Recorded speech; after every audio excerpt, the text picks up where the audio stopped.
आगरा के चर्चित असगर अली हत्याकांड में बड़ा मोड़ सामने आया है, जब पुलिस की लगातार तलाश के बीच वांछित आरोपी रवि यादव ने थाना हरिपर्वत के पुराने मुकदमे में जमानत कटवाकर अदालत में सरेंडर कर दिया। कोर्ट में पेशी के बाद आरोपी को न्यायिक हिरासत में जेल भेज दिया गया है। वहीं पुलिस अब हत्या की साजिश और उससे जुड़े हर एंगल की गहन जांच में जुट गई है। जलकर विभाग में तैनात सीवर कर्मचारियों ने ठेका कंपनी बाबाग के खिलाफ मोर्चा खोल दिया है। बड़ी संख्या में कर्मचारियों ने जिला मुख्यालय पहुंचकर जोरदार प्रदर्शन किया और कंपनी प्रबंधन पर कई गंभीर आरोप लगाए। प्रदर्शनकारी कर्मचारियों का कहना है कि बाबाग कंपनी समय पर वेतन नहीं दे रही है। इस दौरान उन्होंने वेतन बढ़ोतरी की भी मांग दोहराई। कर्मचारियों का नेतृत्व कर रहे लोगों ने कहा कि इन कर्मचारियों से जो अतिरिक्त काम किया जाता है उसके बदले में भी भुगतान किया जाए। इन कर्मचारियों की ईएसआई में भी पंजीकरण हो और उन्हें दुर्घटना बीमा का भी लाभ मिलना चाहिए। आज हम लोग जो आए हैं, एक बहुत ही गंभीर समस्या इन कर्मचारियों की है। समस्या इनका इतना उत्पीड़न हो गया है कि अब ये जो है उसके बर्दाश्त से बाहर जा रहा है। इनकी समस्या सबसे पहले तो वेतन की है। 10,500 में इनका जो है परिवार चलाने में दिक्कत हो रही है, बच्चों को पढ़ाने में दिक्कत हो रही है।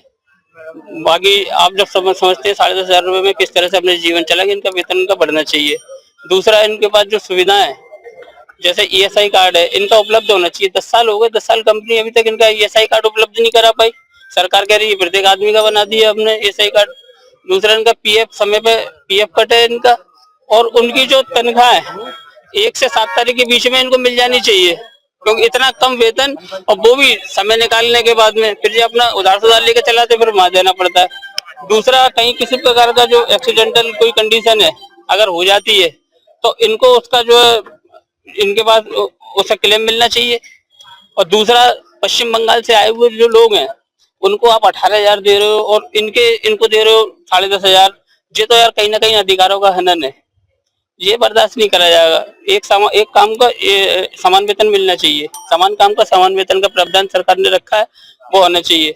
ऐसा नहीं होगा कि आप बाहर से बुलाए हुए आदमी काम भी कम करे और वेतन भी ज्यादा ले, तो ये कैसे बर्दाश्त करेंगे, कैसे काम करेंगे उस पर। तो हमारी मांग ये है, जो उन लोगों को मिल रहा है वेतन, बाहर से बुलाए हुए लोगों, पश्चिम बंगाल से बुलाए लोगों को मिल रहा है, वही इन कर्मचारियों को मिले, और इनकी जो सारी सुविधाएं वो उनकी आईडी प्रूफ हो। हम धरना देने इसलिए आए हैं तो हमारी वेतन को लेकर कुछ समस्याएं हैं जो कि हमारी सुनवाई नहीं हो रही है। 4 दिन से हम हड़ताल पे बैठे हुए हैं।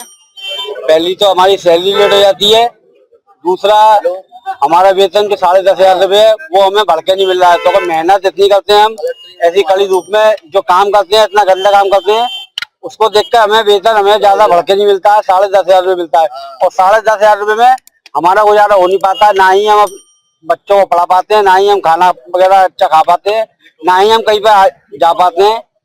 तो यही दिक्कत है हमारी। और दूसरी बात ये कि जो कंपनी के द्वारा, बाबाग कंपनी के द्वारा जो हमें कार्ड मिलना चाहिए जिससे मतलब हमारी पहचान हो कि हम इस कंपनी में काम करते हैं, वो हमारी कोई पहचान वाला ऐसा कोई कार्ड नहीं है।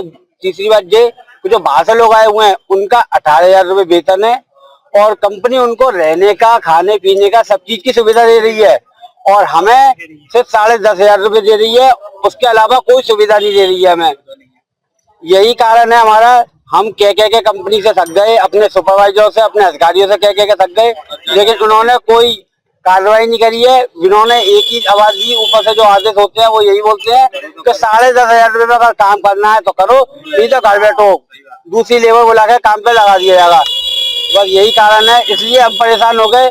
यहाँ पर ये रास्ता चुना है हमने। सफाई तो सब चाहते हैं, लेकिन सफाई के लिए कोई नहीं चाहता है। जो कर्मचारी सफाई करना चाहता है, करवाना सब चाहते हैं, लेकिन जो करना चाहता है उसके लिए कोई ना तो जनता, ना कोई नेता, ना कोई विधायक, ना कोई सरकार इन कर्मचारियों को कोई सोच नहीं रखती है।